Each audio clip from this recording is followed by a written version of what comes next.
Tahap pembangunan rumah tidak layak huni Subekti. Dalam rangka program TMMD ke-111 Kodim 0718 Pati, kini sedang dalam proses finishing pengecatan yang ditargetkan akan selesai hari ini.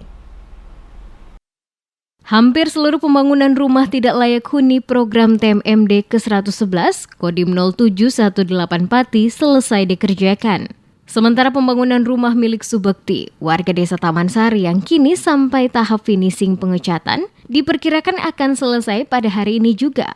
Dengan selesainya pembangunan, Sersan 2 Irwanto berharap rumah dapat dinikmati dan dimanfaatkan dengan baik oleh Subekti dan keluarga.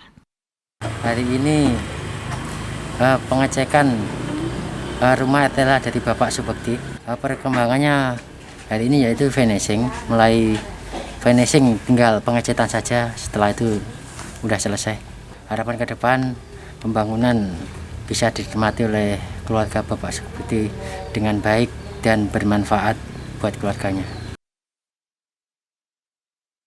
Sersan 2 Irwanto menambahkan, tidak hanya pembangunan rumah tidak layak huni, berbagai giat sasaran fisik dan non-fisik program TMMD diharapkan dapat bermanfaat untuk warga setempat, sehingga kesejahteraan masyarakat semakin meningkat.